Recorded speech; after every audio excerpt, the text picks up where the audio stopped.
السلام عليكم حبايبي. انا اماني محمد. النهارده ان شاء الله هنعمل مع بعض الجبنه الفلاحي، وكمان هقولك ازاي تخزنيها من السنه للسنه. يعني الجبنه هتقعد معاكي 12 شهر ويمكن اكتر كمان. شايفين الجبنه وجمالها؟ خطيره ما فيهاش غلطه. يلا بينا اذكروا الله وصلوا على الحبيب وتعالوا نشوف الطريقه مع بعض بالتفصيل. اللبن الموجود معايا في الحلة ده 4 كيلو، وزنه 4 كيلو، وكمان اشتريت عليهم 2 كيلو من السوبر ماركت، يعني هنعمل 6 كيلو من اللبن. اول خطوة هنعملها اننا نصفي اللبن بتاعنا بشاشة علشان نضمن ما يكونش فيه اي شوائب مهما كانت ناعمة. وخلي بالك اي قماش نستعمله في تصفية اللبن او عمل الجبنة لازم نغسله بعد ما نخلص على طول، علشان اللبن ما يعملش اي روائح كريهة للقماش بتاعنا. وكمان لما تستعمليه للمرة التانية يكون نظيف وما يسببش اي روائح مش كويسة للجبنة اللي هتعمليها. هناخد اللبن بتاعنا ونرفعه على النار، وتقفي جنب اللبن بتاعك ما تسيبهوش وتمشي. هنقلب اللبن بالشكل ده علشان نوزع الحرارة على اللبن. عايزين اللبن بتاعنا يكون دافي بحيث انك لما تحطي صباعك في اللبن تستحملي سخونة اللبن، يعني زي ما بنقول دايما يكون اللبن بتاعنا دافي زي دمع العين. بعد كده هننزل بالملح، وبحب استعمل الملح الخشن. كل كيلو من اللبن انا بحط له معلقة كبيرة مليانة من الملح الخشن. انا هعمل 6 كيلو من اللبن يبقى هحط 6 معالق كبار مليانين، ونقلب كويس لحد الملح ما يدوب معانا، ونقفل النار بتاعتنا وناخد الحلة ونشوف هنعمل ايه بعد كده. دي اسمها المنفحة او الاجزة، انا شارياها من عند العطار، وممكن كمان تشتريها من محلات منتجات الألبان. هضيف لكل كيلو من اللبن معلقة ونص من المنفحة، يعني 6 كيلو من اللبن هضيف 9 معالق كبيرة مليانة من المنفحة. والمنفحة لها تركيزات مختلفة، يعني لازم تسألي التاجر تحطي قد ايه للكيلو لبن، لأن في أنواع ممكن تحطي معلقة واحدة أو معلقتين أو حتى 3. هنقلب المنفحة بتاعتنا مع اللبن كويس جدا، وهغطيه كمان بفوطة، وبحطه في فرن البوتاجاز علشان احتفظ بجو دافي للبن بتاعنا. وهياخد معاكي من 2 ل4 ساعات، وده بيكون حسب درجة حرارة الجو. هو اخد معايا بالضبط 4 ساعات لان الجو برد جدا. ما شاء الله اللهم بارك، ده شكل الجبنة بتاعتنا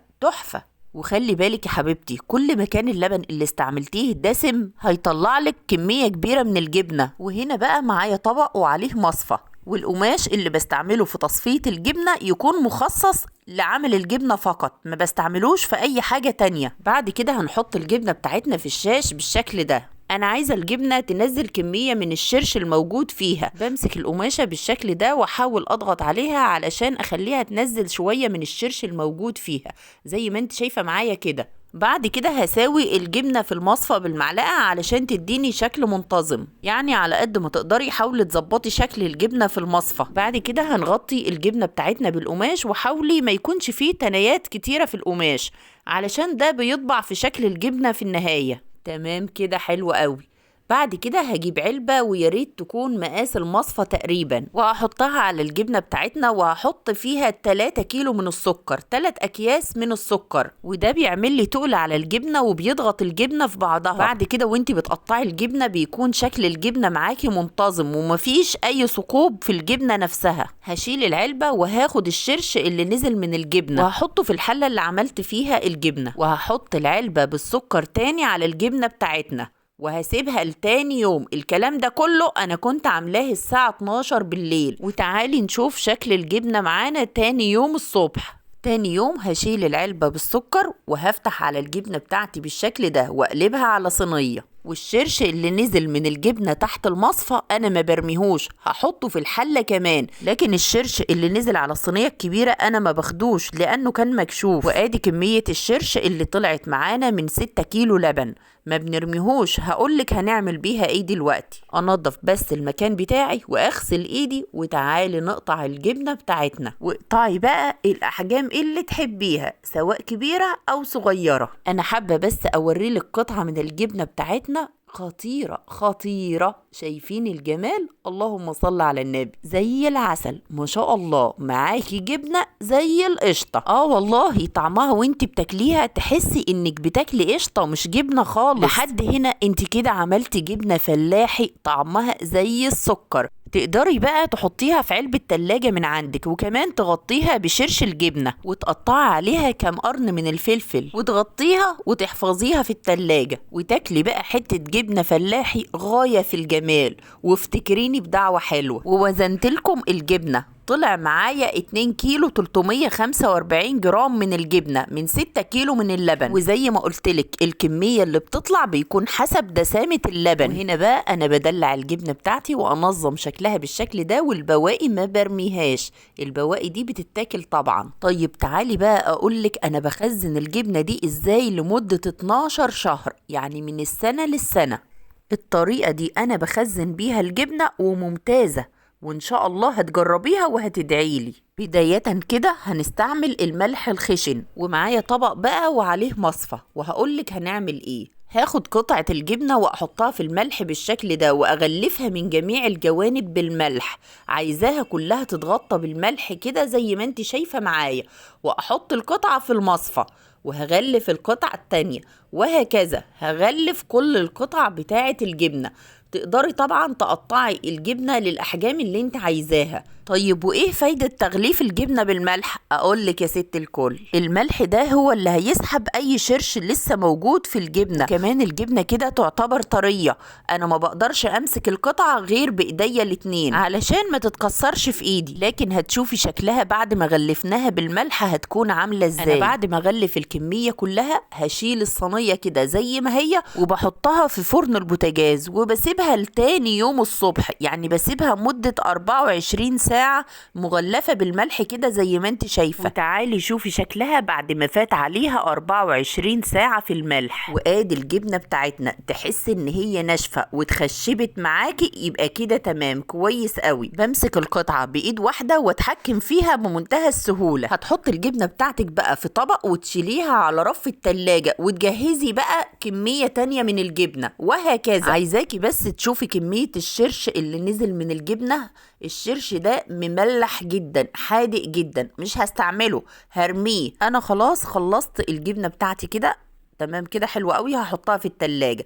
بس عايزة اقولك على حاجة، انا طبعا كل يوم بالليل بعمل 6 كيلو من اللبن علشان عايزة اخزن كمية من الجبنة، يعني بكون شغالة في الحاجتين مع بعض. في جبنة بحطها في الملح واحطها في فرن البوتاجاز، وجبنة تانية بحطها تتصفى معايا، وهكذا على مدار كام يوم بكون جهزت الكمية اللي انا عايزة اخزنها، وهنشوف هنعمل فيها ايه بعد كده. بس طبعا الجبنة اللي بطلعها من الملح زي ما قلتلك بحطها في طبق واشيلها على رف التلاجة، وكمان شرش الجبنة بيكون في التلاجة معايا. وفي كل مرة كنت بعمل فيها الجبنة لازم تكون ادواتي كلها نظيفة، مش اقرر اعمل جبنة مثلا في الحلة دي واعمل فيها تاني يوم، او اصفي في المصفى دي واصفي فيها تاني يوم، لا ما ينفعش، لازم ادواتي كل مرة تكون نظيفة وناشفة. انا كنت عاملة كمية تانية وشايلاها في التلاجة، ويلا بينا علشان نبدأ نشوف هنخزن الجبنة مع بعض ازاي. البرطمان بتاعك لازم يكون نظيف وناشف كمان، هتغسليه كويس جدا، ويفضل انك تحطيه في مكان فيه شمس ينشف لوحده، ما تنشفيهوش بقماشة ولا اي حاجة. بعد كده هحط كام قرن من الشطة السوداني جايباها من عند العطار، وهستخدمها في تخزين الجبنة. وحاولي بقى ترص الجبنة في البرطمان بشكل يكون منظم. هرص طبقتين من الجبنة، وبعد كده عندي فلفل اخضر طبعا غسلاه ومصفياه من المية، والخطوة دي اختياري، بس الجبنة بتاخد من طعم الفلفل وبيبقى طعمها حلو قوي. وركزي معايا هنا بقى، ده اسمه دنكار لحفظ الجبنة والمش. خدي منه بطرف صوابعك ورشتين بس على الجبنة، وما تكتريش زيادة عن اللزوم، كمية بسيطة جدا بطرف صوابعك زي ما شفتيني. وهرص طبقتين كمان من الجبنة، وهحط عليهم قرون شطة، وكمان فلفل اخضر حار، ورشتين بطرف صوابعي من الدنكار، وهكرر العملية دي لحد ما املى البرطمان على الاخر. ونسيت اقولك ان الدنكار انا بشتريه من عند العطار. وخلاص البرطمان بتاعنا كده تمام اتملى على الاخر. هحط برضو كام قرن من الشطة ورشة من الدنكار، ومعايا كيس تلاجة، وبالمعلقة هدخله في البرطمان بالشكل ده علشان انا عايزه احجب اي هوا يدخل للجبنه بتاعتي. حلو قوي كده. غطيت الجبنه من على الوش بكيس التلاجة، وهحط كمان كام قرن من الشطه، لان الشطه دي طبعا ماده حافظه ممتازه وبتدي طعم حلو قوي كمان للجبنه. ومن التكات المهمه قوي في تخزين الجبنه هو غطا العلبه ده. هقص الغطا واظبطه بحيث اني اقدر ادخله البرطمان. طيب فايده الغطا ده ايه؟ اقول لك يا ست الكل، الغطا ده هو اللي هيحجز الجبنه وما يخليهاش تقب لفوق وتفضل متغطيه كلها بشرش الجبنه، وبالتالي باذن الله ما يحصلهاش اي عفونه. هدخل الغطا في البرطمان واحاول اظبطه كويس جدا بحيث يحجز الجبنه بتاعتنا. حلو قوي كده. هو تقريبا غطاها تماما. وهكرر نفس الخطوات مع البرطمان التاني، بس الحقيقة هو اتملى لنص البرطمان بس، فأنا هغطيه بالغطا وهشيله في التلاجة لحد ما أعمل كمية تانية من الجبنة. ونيجي بقى لشرش الجبنة. كل ما كنت اعمل جبنة واصفيها اخد الشرش بتاعها واغليها على النار واسيبه لما يبرد واشيله في التلاجة. حتى لو ما كنتش هخزن الجبنة لازم احطها في شرش مغلي، ولازم اصفي الشرش بالشكل ده قبل ما استعمله لحفظ الجبنة. طبعا انا كنت عامله لكم فيديو قبل كده ازاي استعمل شرش الجبنة في اغراض مختلفة، هسيب لكم اللينك في صندوق الوصف. شرش الجبنة ما ينفعش اضيفه مباشرة كده على الجبنة، لازم اظبط الملح بتاعه. انا بدوقه بطرف صباعي، وعلى هذا الاساس انا بضيف كمية الملح. وخلي بالك احنا في البداية كنا حاطين معلقة ملح للكيلو لبن، وكمان غلفنا الجبنة بالملح، يعني مش هنحتاج ملح كتير. انا بس بظبط الملح بتاعه.